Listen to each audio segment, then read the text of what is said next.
मर्जी हम भक्ति के किस चरण पर हैं, इसका हमें कैसे पता चलेगा? सत्संग, ये भक्तों के चरित्र सुनो और भक्तों का संग करो तो तुम्हें पता चल जाएगा तुम किस कोट के भक्त हो।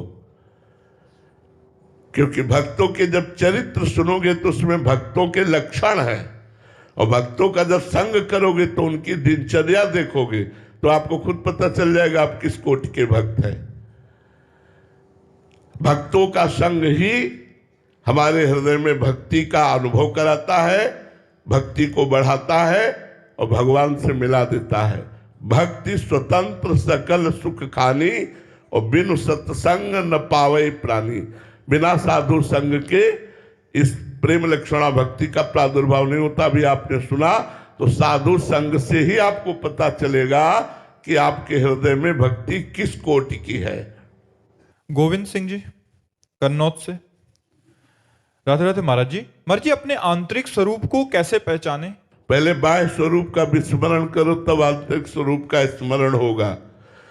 बाह्य स्वरूप का विस्मरण करने के लिए शास्त्रों का स्वाध्याय करो, गुरु की शरण में हो और संतों के द्वारा बताए हुए, गुरुदेव के द्वारा बताए हुए साधन में आठों पैर रहो। संसार चिंतन शून्य होना ही अपने स्वरूप का बोध होना है।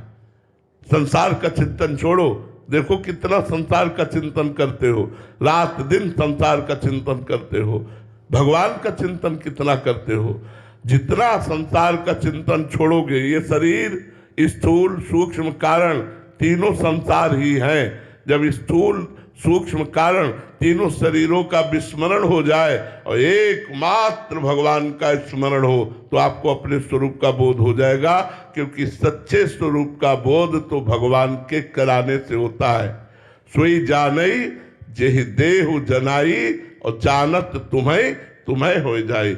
वही अपने स्वरूप को जान पाता है जिसे भगवान जना देते हैं, और जो जान जाता है वो भगवत स्वरूप हो जाता है। या इतनी आराधना करो कि भगवान प्रकट हो जाए तो मम दर्शन फल परम अनूपा जीव पाव निज सहज स्वरूपा। भगवान का दर्शन होते ही अपने स्वरूप का बोध हो जाता है। तो दो में एक बात करो, या तो ज्ञानी सदगुरुदेव की शरण होकर वेदांत दर्शन के द्वारा तीनों शरीरों का राग का नाश करके अपने स्वरूप में स्थित हो जाओ, या किसी महाभागवत की शरण होकर भगवान की भक्ति करके भगवान का साक्षात्कार करके अपने स्वरूप का बोध प्राप्त करो।